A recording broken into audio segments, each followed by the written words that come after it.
You get paid. You check your balance. It looks okay. A little relief kicks in. Finally, some breathing room. But a few days pass, and your account is nearly empty again. No big purchases, no vacations, just normal life. Bills, groceries, fuel, maybe one dinner out. And somehow, it's all gone. You wonder, where did it go? The truth? Most people don't know, and that's not because they're bad with money. It's because no one ever taught them how to manage it. Not school, not family, not society. So here's what usually happens. You get your paycheck. Part of it immediately goes to rent, utilities, credit card payments, subscriptions, the essentials. Then there are small, invisible expenses. Coffee, snacks, apps, random online buys. You don't notice them, but they stack up fast. And by the end of the week, you're broke again. This cycle repeats month after month. And the worst part? You're probably not overspending. You're just spending without clarity, without a plan, without intention. This video, and this entire channel, isn't about blaming you. It's about explaining what's really going on. Because once you see it clearly, you can actually do something about it. We're going to break down the most common reasons your money disappears right after payday, and what to do about each of them. No complex formulas, no guilt trips, just practical, clear thinking. Let's start with the most common, and most invisible, reason your paycheck disappears. It was already gone before it even arrived. Here's what that means. By the time your salary hits your account, most of it is already spoken for.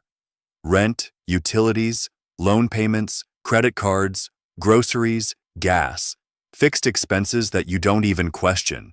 They're waiting, lined up, ready to take their share. You're not making decisions. You're just reacting. That's not budgeting. That's surviving. What's worse, most people don't track these numbers. They roughly know their rent, but not how much goes to everything else. So when money leaves, it feels like a surprise. It isn't. When you don't tell your money where to go, it decides for you. The solution isn't complicated. Write down your fixed monthly costs, not in an app, not in your head, on paper or a basic spreadsheet. Once you see the full picture, you can plan the rest. Here's what usually happens after this step. You realize your spending money is much smaller than you thought. That's not a bad thing. It's just reality, and reality is better than guessing. Even a simple breakdown, income, essentials, leftovers, gives you control. And control is how you stop the cycle. Most people never do this because they assume budgeting is hard. It's not. It's just uncomfortable at first. But it's the first step to making sure your paycheck actually works for you, not just passes through you. Next, let's look at the silent killer of bank accounts. Small daily expenses that fly under your radar.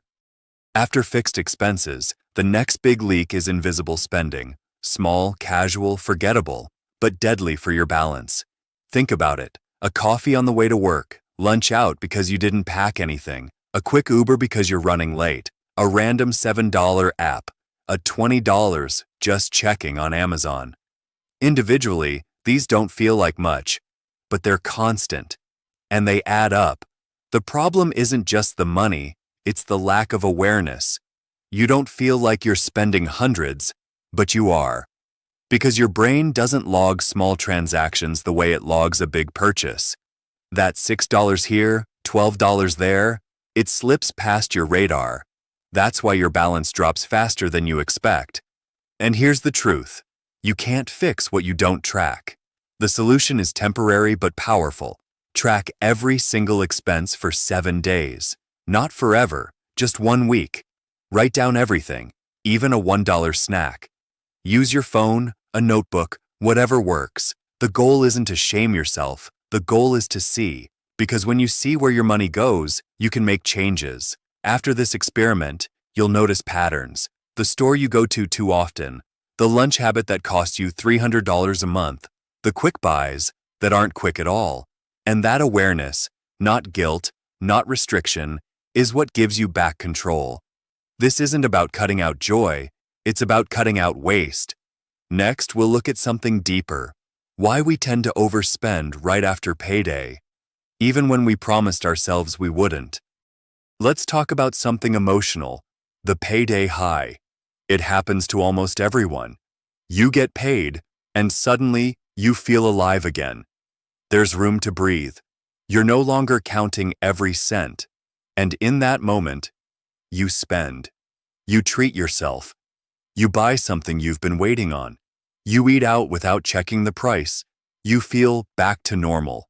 And that's exactly when your balance starts dropping fast. This is called the payday spending spike, and it's real. After days or weeks of financial pressure, the moment you get money triggers relief, and relief triggers reward behavior. It's not about the amount, it's about the feeling. Finally, I can. But here's the problem. Those first 2-3 days after payday are often when the biggest damage is done, not because of one big thing, but because of many small, I deserve this choices. And the irony? You do deserve better, but not in the form of financial self-sabotage. So what's the fix? Create a 48-hour buffer rule. When you get paid, avoid spending anything extra for 2 days. Essentials only. Give your brain time to shift out of relief mode and into logic. Also, pre-plan one small reward. Yes, one, not 5. Give yourself that treat intentionally, not impulsively. Payday is not the problem.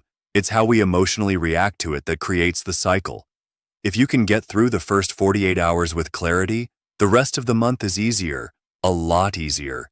In the next part, we'll look at something most people skip completely, saving, and why it never works if you do it last. Let's be honest, most people save money the same way. I'll save whatever's left at the end of the month. But there's a problem with that plan. At the end of the month, nothing is left. Or if there is, it's too little to matter and too late to be useful. That's not a personal failure. That's just how the brain works. When saving is optional, it never feels urgent. Spending always comes first. Rent feels urgent. Groceries feel urgent. That sudden online deal? Urgent. Saving feels like a maybe. That's why saving whatever's left doesn't work. You have to flip the order. Instead of saving last, try saving first.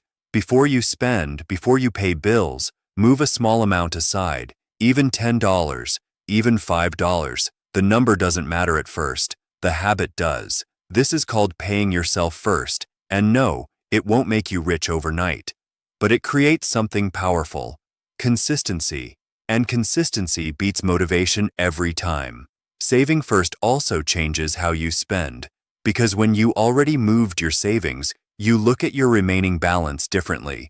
You adjust naturally. You make smarter decisions without even thinking about it. If you wait until the end of the month, you rely on discipline. If you save first, you rely on structure. And structure wins. You don't need to save a huge amount. You just need to save on purpose. Next, let's look at something deeper. How your money, without structure, ends up working for everyone else, except you. Here's a tough truth. If you don't decide what your money does, someone else already has. And chances are, it's not working for you. It's working for the banks, credit card companies, brands, and services you forgot to cancel. Every month, your paycheck leaves quietly to pay interest, fees, subscriptions, and impulse buys. Each one seems small. Together, they shape your financial future. Look at your credit card. You paid $500 last month, but only $200 went toward your balance. The rest? Interest. That's money working for the bank. Look at that free trial that became $14.99 a month. You don't even use it anymore. That's money working for a company that counted on you forgetting. Look at that auto renew you didn't need. That random app. That delivery fee. None of this is dramatic, but it adds up, and it drains you slowly. The uncomfortable part? You're doing the work. You wake up, commute, solve problems, work full days. But the result of that labor, your income, goes right back out the door. The fix isn't about guilt, it's about intention. Start reviewing your automatic payments once a month. Cancel what you don't use. Set limits on where your money can go before it does. You earned it. You should be the first person it benefits. In the final chapter, we'll bring it all together and talk about the first steps to building a financial system that actually serves you. Let's bring everything together. If your money disappears right after payday, it's not because you're careless. It's not because you're bad with money. It's because no one ever showed you how to see it clearly. You're reacting, not deciding. And the system you're stuck in benefits from that. But now you know what's really going on. Your paycheck is already spoken for the moment it arrives. You're losing money daily through invisible, untracked spending. You overspend after payday because your brain craves relief. You don't save, not because you can't, but because you save last. And your money is working hard, just not for you. None of this means you're doomed. It means you need structure, not perfection. The next step isn't dramatic. It's not quitting your job or flipping your life upside down. It's this. Start paying attention. Just that. Write down what comes in. Write down what goes out. Save first. Track for a week. Cancel what doesn't serve you. Don't try to fix everything overnight. Just start seeing it. Clarity is power. And the moment you see where your money goes, you stop being confused and start being in charge. This is how change starts. Not with some massive breakthrough, but with small, quiet clarity. Thanks for being here. Take what works, leave what doesn't, and keep going. You're not broken. The system is. But now you've got tools. And that already puts you ahead of most people. If this video made something click for you, consider subscribing. Hit the bell so you don't miss the next one, and leave a comment. Even just a thanks or your own story. I read everything,